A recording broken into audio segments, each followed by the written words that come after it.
கர்த்தருடைய பரிசுத்த நாமத்திற்கு ஸ்தோத்திரம். இன்னைக்கு நம்ம ஏசாயா 10வது அதிகாரம் 9வது வசனத்தை தியானிக்க இருக்கிறோம். ஏசாயா 10:9 ஜெபத்தோடு இந்த செய்திக்குள்ளே கருசலும். எந்த நான் கொல்ல ஆண்டவர் இயேசுவே, நான் உந்த நாமத்தை போற்றிடுவேன். உம்மை போல் ஒரு தேவனை பூமியில் அறிந்தேன். உயிர் தந்த தெய்வமே நீர். உம்மை போல் ஒரு தேவனை பூமியில் அறிந்தேன். உயிர் தந்த தெய்வமே நீர். ஆனந்தம் ஆனந்தமே அல்லும் பகலிலும் பாடிடுவேன். இயேசுவே எந்த நாருயிரே, இயேசுவே எந்த நாருயிரே. பெற்ற தாயும் என் தந்தையுமானவரே, மற்றும் எல்லாம் எனக்கு நீரே. பெற்ற தாயும் என் தந்தையுமானவரே, மற்றும் எல்லாம் எனக்கு நீரே. பெற்ற தாயும் என் தந்தையுமானவரே, மற்றும் எல்லாம் எனக்கு நீரே. வானம் பூமியும் யாவையும் மாறிடினும் நீரோ வாக்கு மாறாதவரே. ஆனந்தம் ஆனந்தமே அல்லும் பகலிலும் பாடிடுவேன். இயேசுவே எந்த நாருயிரே. உயர் அடைக்காலத்தில் என்னை வைத்தவரே, உந்த நாமத்தை நம்பிடுவேன். உயர் அடைக்காலத்தில் என்னை வைத்தவரே, உந்த நாமத்தை நம்பிடுவேன். உம்மை போல் ஒரு தேவனை பூமியில் நம்பிடேன். உயிருள்ள தெய்வமே நீர். உம்மை போல் ஒரு தேவனை பூமியில் நம்பிடேன். உயிருள்ள தெய்வமே நீர். ஆனந்தம் ஆனந்தமே அல்லும் பகலிலும் பாடிடுவேன். இயேசுவே எந்த நாருயிரே. எந்த சிருஷ்டிகரே, உம்மை நினைத்திடவே தந்த வாலிப நாட்களிலே. எந்த சிருஷ்டிகரே, உம்மை நினைத்திடவே தந்த வாலிப நாட்களிலே. இந்த மாய உலகத்தை விருத்திட அளித்திரே பரிசுத்த ஜீவியமே. இந்த மாய உலகத்தை வெறுத்திட அளித்திரே பரிசுத்த ஜீவியமே. ஆனந்தம் ஆனந்தமே அல்லும் பகலிலும் பாடிடுவேன். இயேசுவே எந்த நாருயிரே. பொன்வெளியுமோ பெரும் பேர் புகழோ பண ஆஸ்தியும் வீணல்லவா. பொன்வெளியுமோ பெரும் பேர் புகழோ பண ஆஸ்தியும் வீணல்லவா. பரலோகத்தின் செல்வமே என் அருள் இயேசுவே, போதும் எனக்கு நீரே. இயேசுவின் நாமத்தினாலே ஜெபங்கள் பிதாவே, ஆமென். கர்த்தருடைய பரிசுத்த நாமத்திற்கு ஸ்தோத்திரம். லீலா பிரைஸ் தி லார்ட். இன்னைக்கு நம்ம ஏசாயா 10வது அதிகாரம் 9வது வசனத்தை தியானிக்க இருக்கிறோம். ஏசாயா 10:9. கல்னோ பட்டணம் காமிசை போலானது அல்லையோ, போலானது. ஆமாத் அர்பாத்தை போலானது இல்லையோ. சமாரியா தமஸ்கோய் போனாது இல்லையோ. இதுக்கு போனாது அல்லையோங்கிற ஒரு சுத்தமான தமிழ் வார்த்தைக்கு என்ன அர்த்தம்னா லைக்னஸ். இது போல இது, இது போல இது, லைக்னஸ். இந்த லைக்னஸ்க்கு ஒரு எபிரிய வார்த்தை டமாஷ், டிமாஷ், டினமாஷ், டமாஹ், டமாஹ். டி ஏ மேல ஒரு கோடு போட்டிருக்கேன். ட ம எம் ஏ ஹெச், டமாஹ். லைக்னஸ். இந்த லைக்னஸ்ங்கிறதுக்கு என்னன்னா டு பி லைக், ரிசம்பிளன்ஸ். இது போல இது. அப்ப இந்த இது போல இது லைக்னஸ் நீங்க எங்க பார்க்கலாம் அப்படின்னு கேட்டீங்கன்னா, 2 பட்டணத்தை நாங்க பார்க்கிறோம். வசனத்தை நான் வாசிக்கிறேன். கல் நோ பட்டணம். ஏசாயா 10:9. கல் நோ பட்டணம் காமிசை போலானது. இப்ப யுத்தம் நடந்துட்டு இருக்கு. பாம் போட்டுக்கிட்டே இருக்காங்க. அப்ப எல்லாமே பியூட்டிஃபுல்லா இருந்தாலும் அழிஞ்சிருச்சு. ஆனா அந்த அழிவு ஒவ்வொரு அழிவும் வேற வேற மாதிரி இருக்கும். ஒரு சில பில்டிங் லேஸ் அடி வாங்கியிருக்கும், ஒரு சிலது டோட்டல் அழிஞ்சிருக்கும். அப்போ ரிசம்பிளன்ஸ் அப்படின்னு பார்க்குறோம், கம்பேர் பண்ணுறோம், இதையும் கம்பேர் பண்ணுறோம். சரி, இதை நம்ம புரிந்து விடுறதுக்கு சங்கீதம் 102வது அதிகாரத்துக்குள்ள வரும்.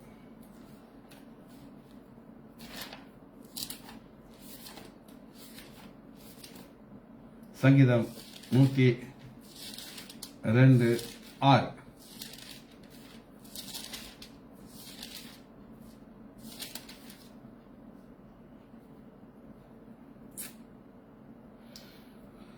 வனாந்தர நாரைக்கு ஒப்பானேன், பாலான இடத்திலே தங்கும் ஆந்தையை போலானேன்.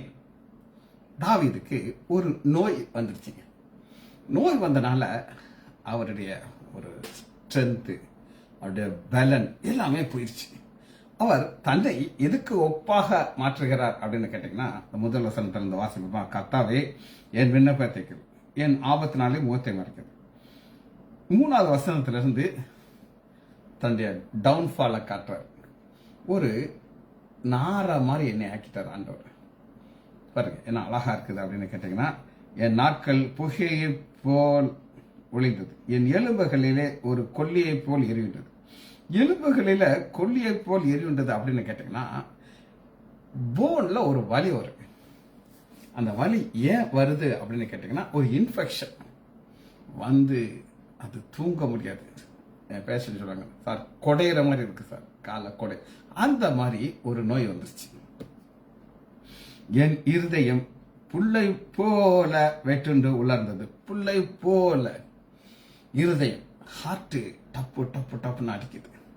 புல்லு எப்படி ட்ரை ஆயிரும் அதை போல, அதைத்தான் லைக்னஸ் டமாஷ். சரி, தொடர்ந்து பார்ப்போமா? என் இருதயம், என் போஜனத்தை புசிக்க மறந்தேன்னா சாப்பாடு எல்லாம் வச்சிருக்காங்க, இதுக்கு மனசு அதுக்குள்ள போக மாட்டேங்குது.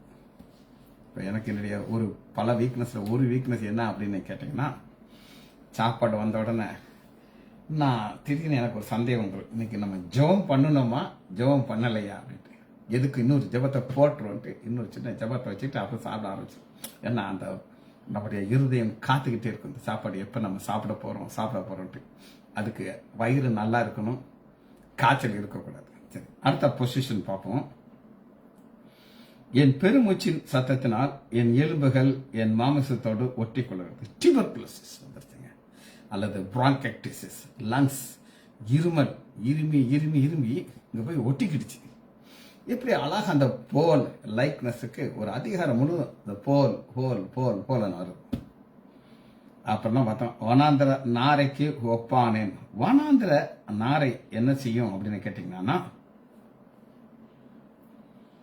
ஒரு இடத்துல தனியா நின்றுட்டு இருக்கும். இவர் தனியா நின்று இருமிட்டு இருக்காரு. அடுத்து பாருங்க, பாலான இடத்திலே தங்கும் ஆந்தை என்ன செய்யுங்க, கண்ணு விரிச்சுக்கிட்டு இருக்கும், தூங்காது. அதுபோல இவரும் தூங்காம இருக்கார் போல இருக்குது. நான் நித்திரை இல்லாமல் வீட்டின் மேல் தனித்திருக்கும் குருவியை போலானே. இப்பதான் கரெக்டா நித்திரை இல்லாமல் தூக்கம் போச்சு. அதுங்க ஒரு நார்மல் பர்சனுடைய வாழ்க்கையை நாங்கள் எதில் மூலமாக ஃபிக்ஸ் பண்ணோம்னா ஸ்லீப். நல்லா நீ தூங்கிட்டியா, நோய் கிடையாது. சரி, இந்த இதை நம்ம பார்த்தாச்சு. இதுலயே இன்னொன்று பார்க்குறோம், டெமோட்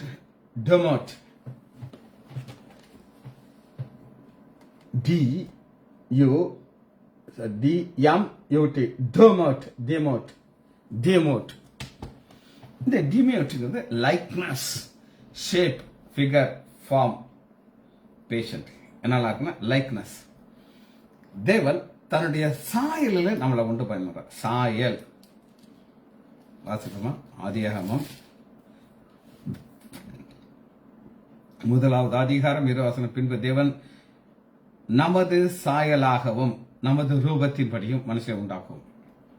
லைக்னஸ் இது என்ன அப்படின்னு கேட்டீங்கன்னா, 2 பேரும் சிமிலரா இருக்கு.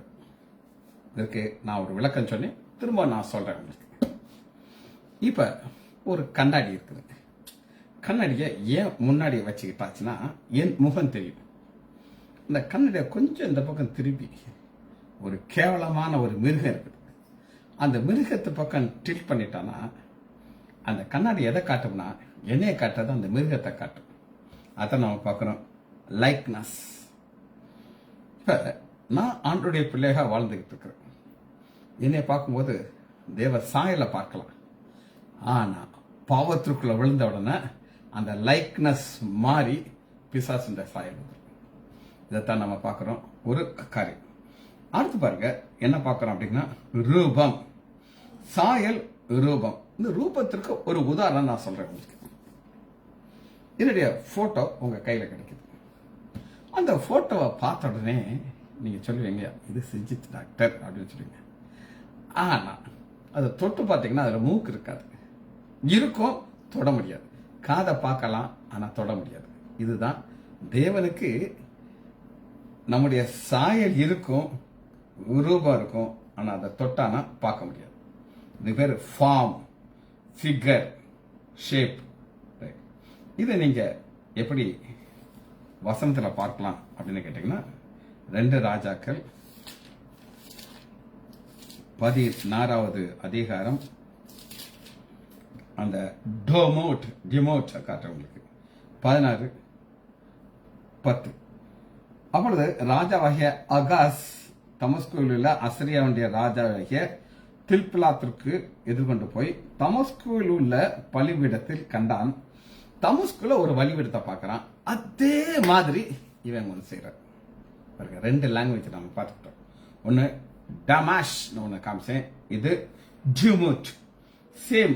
இதுக்கு தமிழ் காப்பி. நம்ம ஒரு அடிச்சாங்க காப்பி அப்படின்னு சொல்றாங்க. அது உங்களுக்கு தெரியுமா தெரியல, அதான் உங்களுக்கு சொல்றேன். எங்க வாத்தியார் சொல்லுவாங்க அந்த கதை அடிக்கடி. ஒருத்தன் எக்ஸாம் எழுதிட்டே இருக்கானா, டக்குன்னு ஒரு வந்துச்சு, அடிச்சிட்டாங்க. எங்க இருக்கு, அவன் எழுதுற ரொம்ப பிஸியா எழுதிட்டு இருக்கான். திடீர்னு என்ன நடக்குது அப்படின்னு கேட்டீங்கன்னா ஒருத்தன் அதை காப்பி பண்ணிட்டு இருக்கான். தெரியாம காப்பி அடிச்சிட்டு இருக்கான். காப்பி அடிச்சவன் அவன் ஒரு வச்சிருக்கானே, நம்ம ஒரு வைக்கணுமே இல்லை, நம்ம மார்க் குறைஞ்சிட்டு ஒரு தேடி போய் அதை அடிச்சு அங்க வச்சதாக உங்க வாத்தியார் கதை சொல்றாரு. பாருங்க, இது ஒரு கதை தான், இல்ல நான் சொல்றேன். அதுக்குதான் அடிச்சான் காப்பி அப்படின்னு சொல்லி. இதைத்தான் நம்ம அடிச்சான் காப்பி. அந்த 11வது வசனத்துல அதே மாதிரி அவன் செஞ்சுட்டான், செய்தி வச்சுட்டான், அடிச்சான் காப்பி. இத இன்னும் நம்ம புரிந்து கொள்றதுக்கு இன்னொரு வசனத்தை உங்களுக்கு காட்டுறேன். என்ன இதனுடைய டெப்த்தை உங்களுக்கு காட்டுறேன். 2 நாளாகமும் 4வது அதிகாரம் 3வது வசனம். வெண்கல கடல் தொட்டியை சுற்றி அதன் கீழ்பக்கத்துல ரிஷிபங்களையும் உருவங்களையும் ஒன்று முழுது. அப்ப அந்த எல்லாமே ஒரே மாதிரி இருக்கும். எங்க அண்ணன் தம்பி நீங்க 3 பேரையும் பார்த்துருப்பீங்க. 3 பேரும் பார்த்தா வேற, கேரக்டர் வேற, எல்லாமே வேற. ஆனா 3 பேரும் டாக்டர் தான், 3 பேரும் லைசன்ஸ் ஹாஸ்பிட்டல் வேலை பார்க்கிறோம். இதைத்தான் நம்ம லைக்னஸ் அப்படின்னு பார்க்கிறோம். இது எசேக்கியேல் இதை இன்னும் அழகா நமக்கு சொல்லிக் கொடுக்கிறார். எசேக்கியேல் 1வது அதிகாரம்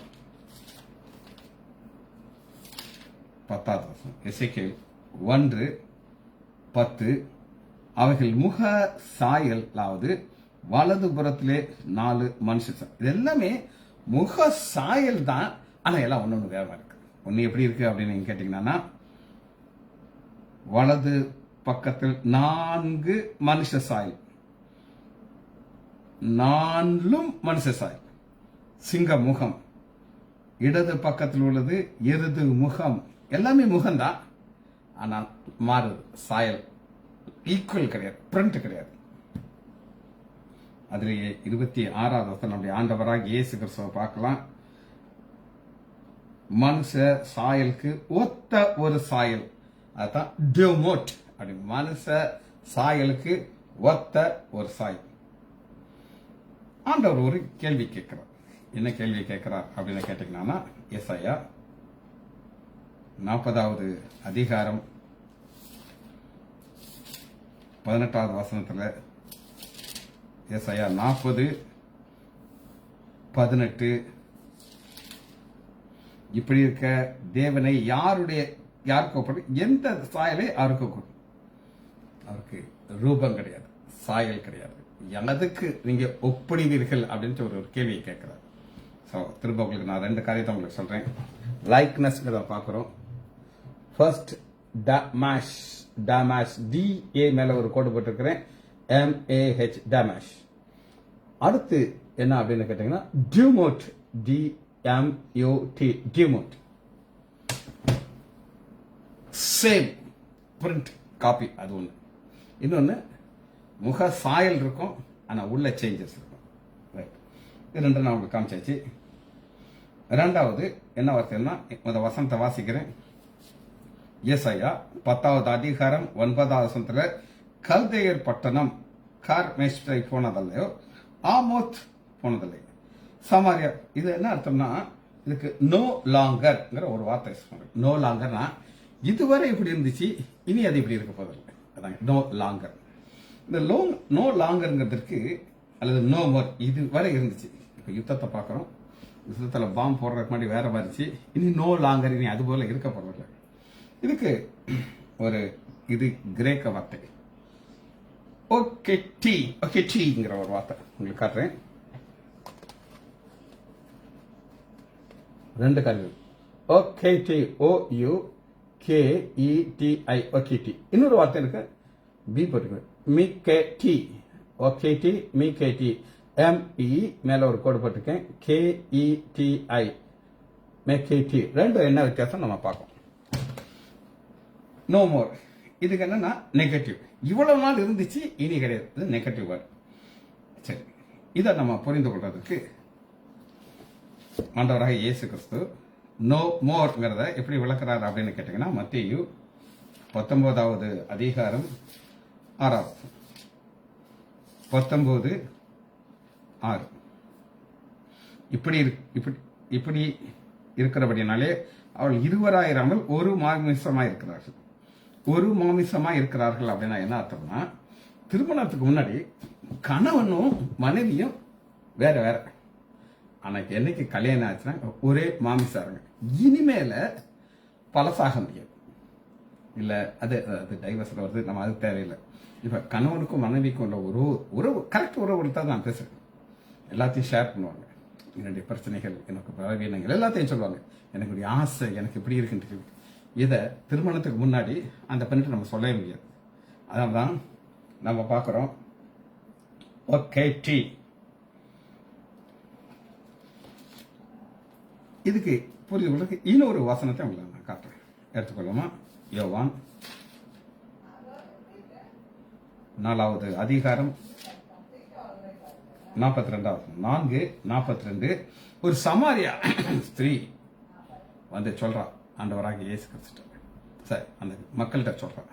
அந்த மக்களுடைய ரெஸ்பான்ஸ் என்ன சொல்றாங்க அப்படின்னு நீங்க கேட்டீங்கன்னா, யோவான் 4வது அதிகாரம் 42வது வசனம், அந்த ஸ்திரீயை நோக்கி, உன் சொல்லை நிமித்தம் அல்ல, அவருடைய உபதேசத்தை கேட்டு, உன் சொல்லி நிமித்தம் அல்ல, நான் நீ சொன்னனால கிடையாது, அவருடைய உபதேசத்தை நாங்க கேட்டு இவர் மேசியான்னு சொல்லி நாங்க ஏற்றுக்கொள்கிறோம். இன்னொரு வார்த்தை உங்களுக்கு காட்டுறேன். யோவான் 6வது அதிகாரம் 66வது வசனம்.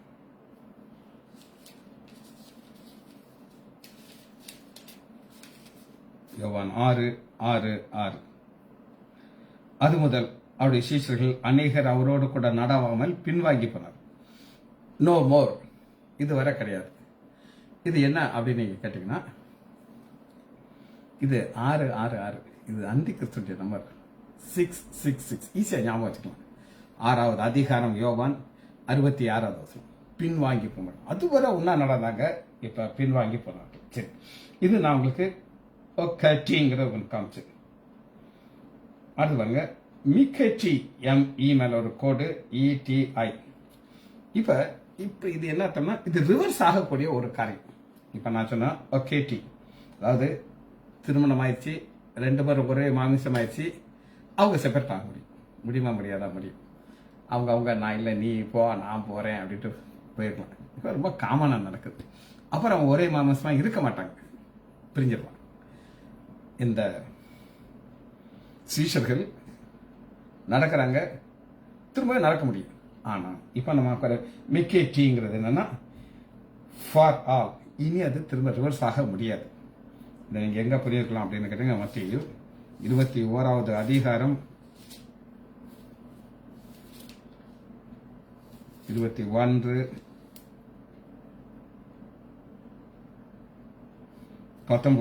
அத்திமரத்தை பார்க்குறாரு. இனிமேல் ஒன்றுட்டு கனி வராது, அது பட்டு போச்சு, அது ரிவர்ஸ் ஆக முடியாது. அதனால தான் அதுக்கு மேக்கட்டி ரெண்டுக்குள்ள வித்தியாசம் வருதுன்னு நினைக்கிறேன். சரி, இது நம்ம லாங்குவேஜ் நிப்பாட்டிக்கலாம். நம்ம அடுத்த வசந்தத்தில் போகிறோம்.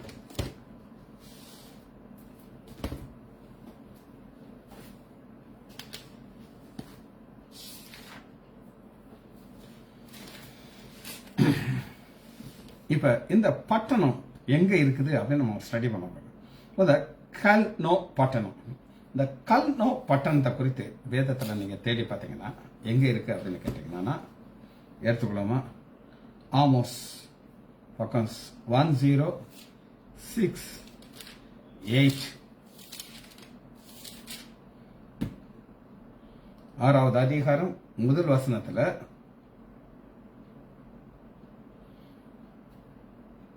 6வது அதிகாரம் 1-2 சீயோனிலே நிர்விசாரணமாயிருக்கிறவர்களும்.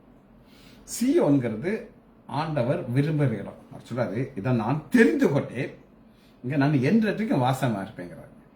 ஆனா அங்குள்ள மக்கள் மாறிறாங்க, ஆண்டோடைய பிள்ளைகளா இருந்து மாறிறாங்க.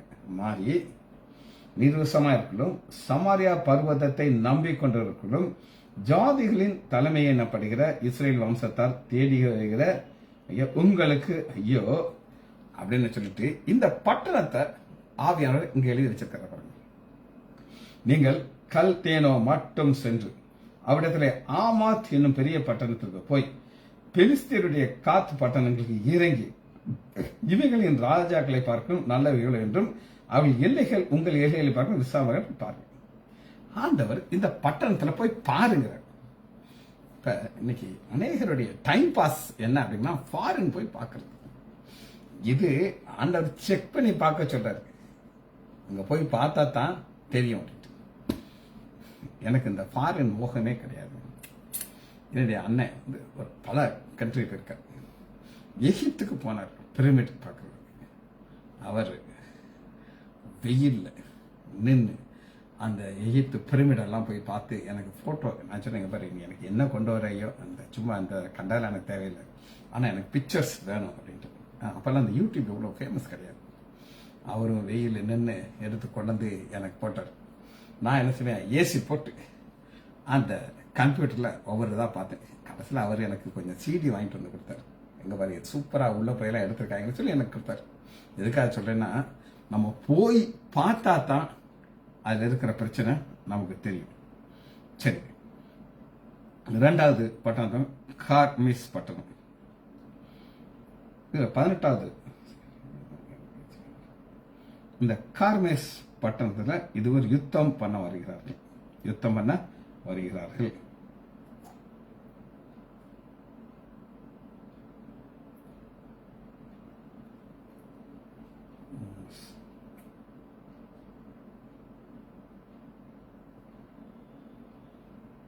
எரேமியா எடுத்துக்கொள்வோம். 46வது அதிகாரம்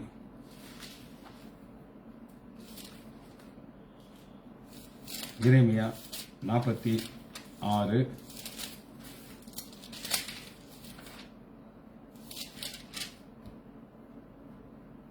2வது வசனம். எகிப்தை குறித்து ஐப்ராத் நதியாண்டே கார்மேசிலே இருந்து, கார்மேஸ் அடுத்த ஒரு கார்மேஸ்ங்கிற ஒரு முதல் வசனத்துல உங்களுக்கு காட்டுற ஏசாயா 10வது அதிகாரம் 9வது வசனத்துல கல்தேர் பட்டணம் கார்மேசை போனாது. இந்த கார்மேசை பொறுத்து நம்ம அர்த்தம் பார்க்கிறோம். வாசிப்போமா? ஏசாயா எரேமியா 46:2. எகிப்தை குறித்து ஐப்ராத் நதி அண்டையே கார்மேசில இருந்து பாபிலோன் ராஜாவாகிய நேபுகாத் நேச்சார் யோசியாவின் குமாரனாகிய யோகின் ராஜா முறியடித்தான்.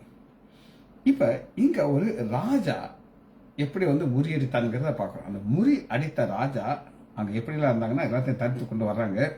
இதுல என்ன ஒரு கீ வார்த்தை அப்படின்னு கேட்டீங்கன்னா 6வது வருஷம் இவங்க இடறி விழுகிறார்கள். வேகமாக ஓடுகிறான், ஓடி போக வேண்டாம். பிரமக்கர்கள் ஐப்ராத் நதிகளில் அவர்கள் இடறி விழுவார்கள். இடறி விழுந்தாச்சுன்னா என்னாச்சு? தோத்துட்டாங்க. தோத்தாச்சுன்னா இவங்க என்ன சொல்லுவாங்க?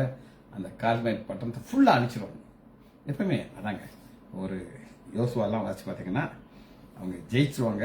நீங்க அந்த பட்டணத்தில் போய் அங்க இருக்கிற ஆண் பெண் பிள்ளைகள் எல்லாத்தையும் கொன்னு அந்த பட்டணத்தை தீ வச்சு எரிச்சிருங்கன்னு சொல்லி. தீ வச்சு எரிச்சாச்சுன்னா என்ன ஆயிரும்? அது ஷேப்பே கம்ப்ளீட்டா மாறி போயிடும். 10வது வசனத்தை பாருங்க, கடைசியில் பாருங்க, கர்த்தராகிய ஆண்டவருக்கு ஒரு யாகம் உண்டு. எகிப்தின் குமார்த்தியாகிய கன்னிகையே, நீ போய் கீழியாத்துல போய் பிசின் தைலம் வாங்கு, உனக்கு ஆரோக்கியம் உண்டாகாது. இதெல்லாம் நீங்க வருஷம் ஒன்னா வாசி பார்த்தீங்கன்னா அந்த ஃபால் அவ்வளவு பவர்ஃபுல்லா அந்த ராஜா யுத்தத்துக்கு போறான், அழிஞ்சி அந்த பட்டணம் ஆமாத் பட்டணங்கிற சொல்லி நம்ம பார்க்கணும். ஆமாத் பட்டணத்தை பார்க்க போகிறோம். உங்களுக்கு கால்தேயர் பட்டணத்தை காமிச்சேன், கார்மேஸை காமிச்சாச்சு, ஆமாத். ஏசாயா 36வது அதிகாரம்.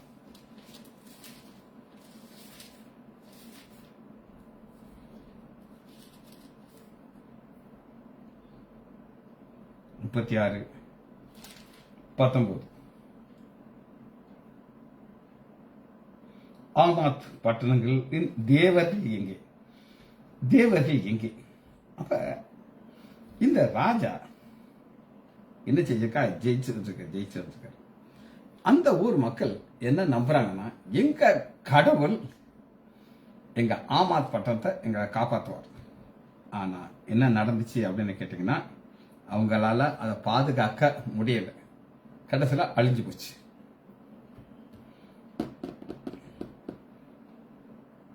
முப்பத்தி 7வது அதிகாரம் 13வது வசனம். ஏசாயா 37:13. ஆமாத்தின் ராஜாவும் அர்பாத்தின் ராஜாவும் பட்டணங்களின் ராஜாவும் எங்கே என்று சொல்லுங்கள். எங்கே அர்த்தம்? ஒழிஞ்சுக்கிட்டாங்க, காணப்படாங்க. சரி, சமாரியாவை நம்ம பார்க்க போகிறோம். 4வது சமாரியா. இந்த சமாரியா உங்களுக்கு எல்லாருக்கும் தெரியும். யோவான் 4வது அதிகாரம் 4வது வசனத்துல சமாரியாங்கிற ஒரு பட்டணம் இருந்துச்சு. அந்த பட்டணம் அது ஒரு மிக்சிங். இந்த யூதர்கள் அவங்க ரொம்ப பர்டிகுலரா இருப்பாங்க. எங்களுடைய இப்படித்தான் இருக்கணும், சமாரியாக நாங்க ஆகிடக்கூடாது. அது எப்ப வந்துச்சு அப்படின்னு நீங்க கேட்டீங்கன்னா, ஒரு யுத்தம் வருது. யுத்தம் வந்து ஜெயிக்கிறாங்க. ஜெயிச்ச உடனே அந்த ராஜா என்ன செய்யறாரு? மிக்சிங் போட்டு வச்சிருக்காரு. மிக்சிங் எப்படி போட்டாரு அப்படின்னு நீங்க கேட்டீங்கன்னா, அந்த டிவைன் மாறிடுது. டிவைனா தேவ சாயலை உண்டு பண்ண இஸ்ரேல் மக்கள் விந்து கலந்து போகக்கூடாது. ஆனா சாத்தா என்ன செய்யறான்? அந்த கலப்பு பண்ணிடுறான். கலப்பு பண்ணி இந்த ஒரிஜினலை மாத்தி விட்டுருவான். இப்ப ஒரு உதாரணத்துக்கு நான் சொல்றேன். அமெரிக்கால ஆப்பிரிக்கால ஒரு கருப்பு இனத்தில் இருப்பாங்க. அவங்க பாத்தீங்கன்னா டார்க் டு த கோர் பிளாக்னு அப்படி ஒரு பிளாக்கா இருப்பாங்க. ஹைட்டு முடியெல்லாம் ஒரு வித்தியாசமா இருக்கும். ஆனா அவங்க என்ன செய்யறாங்க? அந்த வெள்ளைக்காரங்களோட மிக்ஸ் ஆகி அடுத்து வருகிற ரேஸ் எப்படி இருக்குன்னு கேட்டீங்கன்னா, ஆள் டாலா இருக்கும், முடியெல்லாம் சுருளா இருக்கும், ஹைட்டு வெயிட்லாம் இருக்கும், ஆனா கலர் வெளியா இருக்கும். இது ஒரு மிக்சிங். இப்ப இவனை வந்து பிளாக்னே சொல்ல முடியாது, ஒயிட்னு சொல்ல முடியாது. சரி, இதை மட்டும் நம்ம வாசி இந்த செய்தியை முடிக்க இருக்கிறோம். ஆண்டவர் ஏசாயா 10வது அதிகாரம் 9வது வசனத்துல அவன் அவன் அப்படின்னா யார் அப்படின்னு கேட்டீங்கன்னா, அசரியன் செய்த காரியத்தை எல்லாத்தையும் காமிச்சிட்டு இப்படி ஆக்கினதற்கு காரணம்னா என்னுடைய வல்லமை. எப்படி படிப்போமா? மக இறக்கமும் கருவியும் இல்ல பிதாவே துதிக்கிறோம் ஐயா. ஒரு சாயலை குறித்து ஒரு ஆழமான சத்தியத்தை ஆவியாளர்களுக்கு போதித்ததுக்காக நன்றி ராஜா.